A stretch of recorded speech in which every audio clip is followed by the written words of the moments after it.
It happened in the blink of an eye. There were no wars, no explosions, no warning. One moment, humanity ruled the earth. The next, we were gone.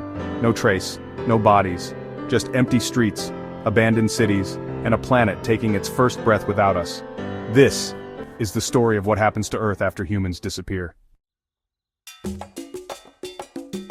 The world goes still. Airplanes once tracing the sky like silver birds fall from the radar and crash silently in remote forests. Cars, left mid-commute, idle until they sputter to a stop. Subway trains halt deep underground, headlights dimming in dark tunnels. In homes across the globe, alarms blare unanswered.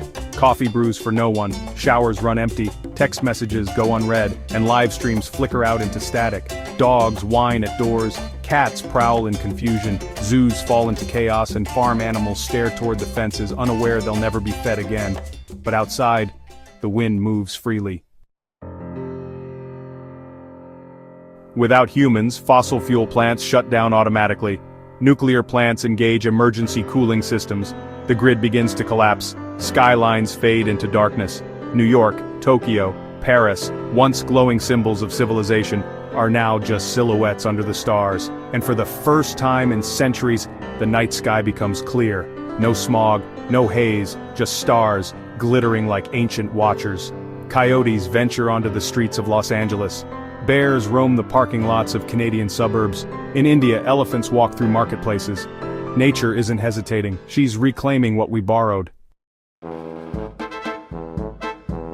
Without maintenance, things begin to fall apart. Basement sump pumps shut off, water pipes freeze and burst, subway tunnels in places like London and New York begin to flood as underground drainage systems fail. Steel structures, once kept at bay by constant upkeep, begin to rust. Plants crack sidewalks, slowly swallowing concrete jungles. Domesticated animals begin a brutal transition. The strongest survive, the rest fade. Dogs form packs, reverting to their primal instincts. House cats become hunters again. Cows and chickens vanish within weeks, easy prey for wolves, coyotes, and starvation. Zoos open into an accidental experiment. A tiger now roams the streets of Berlin. A giraffe wanders through Miami's overgrown suburbs. Vines scale buildings in tropical regions. Weeds conquer playgrounds. Nature paints everything green. With no pesticides, insect populations explode. Bees begin to recover. So do butterflies and fireflies. Pollination returns in full force. Crops, once curated by human hands, grow wild. Some perish, others adapt. Fields of genetically modified corn disappear, but ancient seeds buried and forgotten start to sprout. And from them, new forests rise. Bridges collapse. Asphalt cracks. Highways become rivers of grass. Invasive species spread quickly, sometimes tipping the balance. But nature, imperfect as always, adapts. Without climate controls, buildings rot from the inside. Wood warps, mold spreads, steel expands in the heat and fractures in the cold. Windows shatter, roofs collapse, skyscrapers begin to lean, concrete chips away. Statues of forgotten leaders erode in the rain, but not all disappears quickly. The Great Wall of China remains, wrapped in vines. The pyramids, untouched by humans or time, still rise from the desert. Mount Rushmore watches silently as forests creep across the plains. Nature forgets nothing, but she also doesn't care what we left behind.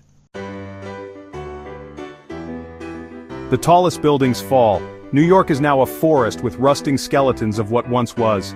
Paris lies beneath ivy and moss, the Eiffel Tower slowly corroding.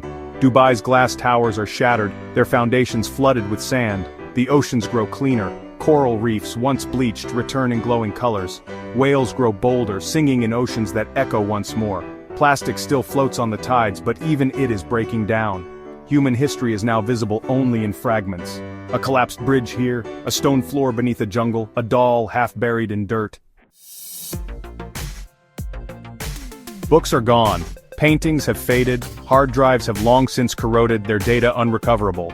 The internet, the greatest library in human history, is nothing but broken satellites and ghost signals. Stone structures still stand, Machu Picchu, the Colosseum, the Great Pyramids.